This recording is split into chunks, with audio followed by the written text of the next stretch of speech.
The other thing that I love that you do, I think, is you're super selective with who you partner with, what you share, which I think goes into defining your brand. Can you talk a little bit about your criteria? My assistant's here, and you said selective, and she's probably like, she doesn't think so? She's like, selective, that's a nice way to say it. I think you are. No, I'm extremely selective. And for us, like when I first started, saying no to any project, when you are an artist or a creative person, you're like, why would I turn down this amount of money for, like, why would I say no to that?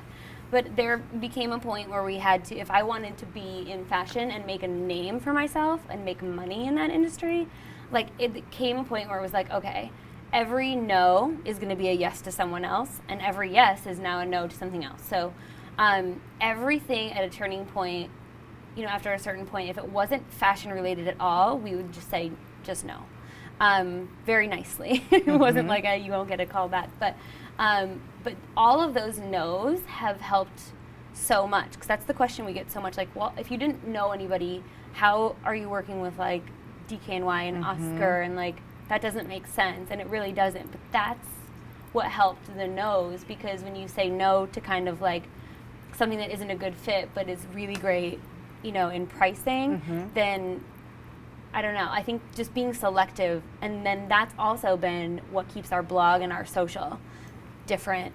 You'll grow, your following grows slower because you're being selective and you're not just following the trends, but you have a stronger audience from being consistent. So being selective is just kind of like, can you define your aesthetic?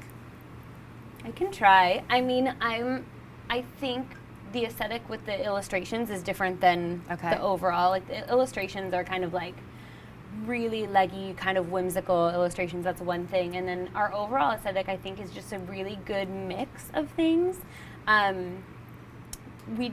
don't like to feature anything that's too wild and anything that's too average, because I feel like if you work in a donut shop, you don't crave donuts. Like, you want to show people in fashion like what, you know, the best of the best things. And I think for a lot of people in fashion, they think that means the strangest or most unusual things, but sometimes it's just things with really special details. Or so for us, it's just about being, you know, looking for the unique and then showing a mix of those things. So if you go through the sites, you'll notice like it's not just preppy, it's not bohemian, it's not just glam, it's not just structured. Like, there's a mix of all of those things, but then you know, hopefully, like, what we think is the best.